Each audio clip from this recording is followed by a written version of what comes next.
You ever noticed how we spend most of our lives trying to make things easier? Seeking comfort, avoiding struggle at all costs?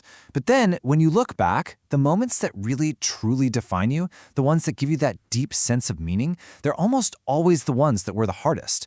It's this weird paradox of being human, and in this explainer, we're going to unpack exactly why that is. So what's the deal? Why are we wired this way? Well, a big part of the answer goes way, way back to our evolutionary past. Our brains are, believe it or not, basically still running on Stone Age software. For our hunter-gatherer ancestors, conserving energy wasn't about being lazy, it was a flat-out survival strategy. Every single calorie counted. So our brains got really, really good at finding the path of least resistance. But in our modern world, that ancient wiring can get us into a bit of trouble. Just think about the choices you make every single day through this lens. Over here on the left, you've got the easy stuff. They give you that instant hit of feel-good, right? A quick dopamine rush. But over time, they usually lead to boredom, frustration, and a life that actually feels harder, more boxed in. Now on the right, you've got the hard things. Yeah, they demand sweat and sacrifice right now. But the long-term payoff? That's freedom, that's capability, and a much deeper sense of purpose. To really get to the bottom of this, we have to make a super important distinction. Because not all hard is created equal. There is a world of difference between a life that's difficult because of your circumstances and a life that's meaningful because you actively choose your challenges. Let's look at a couple of quick stories to see what I mean. So this first story, this is the feeling of a hard life. The writer Darius Faroo talks about having to bike to this low-paying call center job when a massive downpour hits. He had no choice. He just had to keep pedaling, showing up totally drenched and miserable. It's that feeling of being trapped, right? Of being a victim of your situation. That is the pain of a hard life. Okay, now, contrast that with this story. This one's from a writer who decided to start their own one-person business instead of taking some safe corporate gig. The first 2 years, they were brutal. No money, constant uncertainty, and this feeling of being completely overwhelmed. This is the pain that comes from choosing the difficult path. In both stories, the feeling is pain. It's struggle, it's discomfort. But the destination, that's the key difference. One path leads to feeling trapped. The other leads to growth, freedom, and purpose. So, what is going on in our brains that makes these two so incredibly different? Let's dive into the science. So, this ability to choose the harder path, to delay gratification, it's not just about character. It actually has a physical basis in your brain. And here's the best part. It's not fixed. It's something you can train, something you can strengthen, just like a muscle. All right, so let's meet the star of the show, the anterior midcingulate cortex.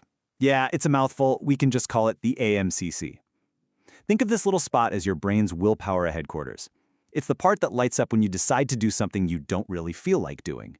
And what's fascinating is that studies show its actual size correlates with our ability to push through challenges. So every time you resist that junk food craving, or you tackle that tough project at work, or you drag yourself to the gym, you're giving your AMMC a workout. You are literally, at a neurological level, building your capacity for willpower and resilience. It shrinks when we dodge challenges, and it grows when we face them head-on. And look, this isn't just some clever metaphor. Dr. Andrew Huberman, a neuroscientist at Stanford, confirms this is a real biological process. You can actively make yourself tougher, more resilient, by strategically taking on hard things. But this brings up an even deeper question. Does all this effort just make us tougher, or is there something more going on? We all know, intuitively, that overcoming a challenge feels meaningful. But for the longest time, there was no hard scientific proof. Does effort actually cause the feeling of meaning, or is it just a coincidence? Well, scientists decided to find out for sure. A landmark study, published in the super prestigious journal Cognition, set out to find the answer. A team, led by a researcher named Michael Inslicht, designed this brilliant series of experiments to isolate the effect of effort on how we perceive meaning. And this study was incredibly thorough. We're talking 6 different experiments with nearly 3,000 people. They had participants do tasks that were, let's be honest, inherently meaningless, like really tedious mental math, and they systematically changed how hard the tasks were. Then they asked a very simple question. This was the million-dollar question.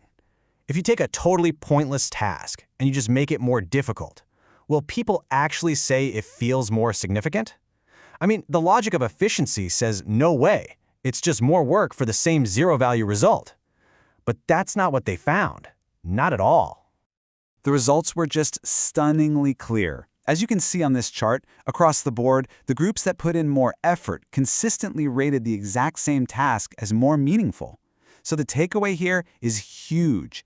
Effort itself, separate from the outcome, separate from any reward, actually generates a feeling of meaning. The researcher's own conclusion says it all.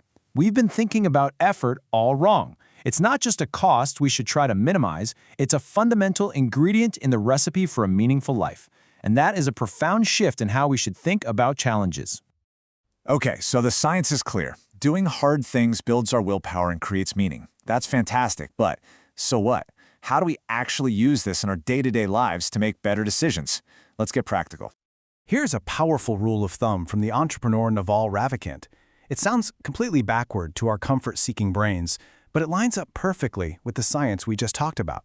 The path that involves short-term pain, like exercise or studying or building something, is almost always the one that leads to long-term gain. And this brings us to a really radical idea, based on some other cool research. We usually see discomfort as a signal to stop, right? A red light. But what if we flip that? What if we saw that feeling of awkwardness or struggle or uncertainty not as a stop sign, but as a blinking green light telling us, hey, you're right at the edge of your comfort zone. This is exactly where growth happens.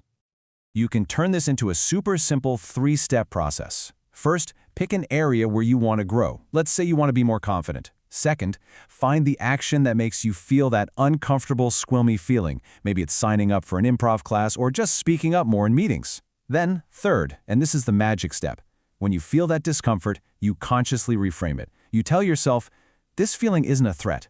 This is the feeling of my brain building new connections. This is what growth feels like. The great mythologist Joseph Campbell captured this idea perfectly. The things we want most in life, confidence, skills, meaning, freedom, they're so often hidden behind a door that's marked discomfort. Our brain is screaming at us not to open it, but the science shows that's exactly where we need to go. So we'll leave you with this question. If discomfort really is a compass pointing you directly toward growth and meaning, what's it pointing to in your life right now?